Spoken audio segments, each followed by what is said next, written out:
ये 6 काम करने हैं। पहला, वर्कआउट या 10,000 स्टेप्स। दूसरा, 2 सोर्स प्रोटीन के। तीसरा, 2 या 3 लीटर पानी। चौथा, 1 पोस्ट अपलोड करनी है। पांचवा, मिनिमम 3 पेज बुक के पढ़ने हैं। राइट और विजुअलाइज करनी है अपनी नई सेल्फ और अपनी नई लाइफ। ये 21 काम अवॉइड करने हैं। No smoking, no alcohol, no junk food, no sugar except fruit juices और प्रोटीन, नो टी और coffee, no masturbation, no pornography, no music, no gaming, no scrolling, no movies, no web series, no comedy, no memes, no news, YouTube only for work, Instagram only for work, Facebook only for work, no to any social platform, no to any substance, no to any source of cheap dopamine. आज मेरा भी चौथा दिन था, मैंने ये 6 काम complete करे और ये जो 21 काम अवॉइड करने थे ये कंप्लीटली अवॉइड करे। अगर इस वीडियो ने ध्यान से समझ लेगा तो लाइफ भी चेंज कर लेगा, वरना एक के बाद एक वीडियो देखता रह जाएगा। सोच, जो तेरा दिमाग है वो एक स्विमिंग पूल है, उस स्विमिंग पूल के अंदर जो पानी है वो डोपामीन है। डोपामीन ब्रेन के अंदर एक केमिकल है जिसके 6 काम है। पहला,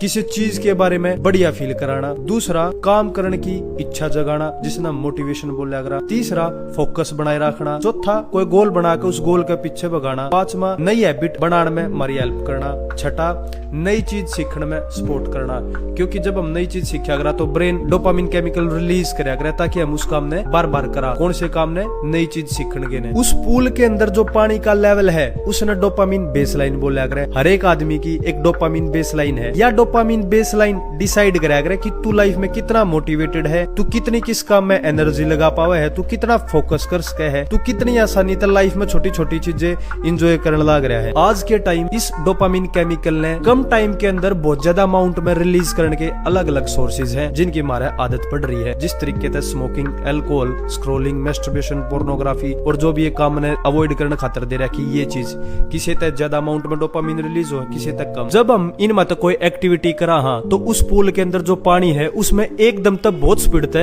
एक जाल उठे है, जिस जाल ने, जिस वेव ने बोला कर डोपामीन स्पाइक होना। और जब वह जाल ऊपर उठे है तो उस टाइम पर हमने मजा तो आवा है, बट प्रॉब्लम है कि वह जाल नीचे आवा है जिसने बोला कर डोपामीन क्रैश होना। जितनी ऊपर उठी है उतनी नीचे भी जाओगी। और जब वह जाल नीचे पड़े है तो वो पानी पूल के बाहर भी जावा है। पानी के बाहर जाने का मतलब है जो हमारी डोपामीन बेसलाइन है उसका कम होना। और इस काम ने हम कई हफ्ते, महीने और साल तक करने लग रहे हैं। तो जो हमारी डोपामीन की बेसलाइन है वह कम हो रही है। इसकी वजह से जो लाइफ में जरूरी काम है ना तो हमारा करने का वे मन करता, ना हम उन्हें शुरू कर दे तो मोटिवेटेड रहते, ना हम उनका मन करते टाइम एक्साइटेड फील करते, हमने बोरिंग फील हो ही जा है। और दूसरी तरफ जो ये काम बच गए इनकी हमारा आदत पड़ रही है। तो इस चैलेंज के थ्रू जो एक्टिविटी ज्यादा अमाउंट में डोपामीन रिलीज करा करती हुई हमने बिल्कुल बंद कर दी, ताकि जो हमारा ब्रेन है वो रिकवर हो सके, जो हमारी डोपामीन बेसलाइन है वो दोबारा रिफिल हो सके, उस पूल के अंदर जो पानी बाहर गया है वो दोबारा कवर हो सके।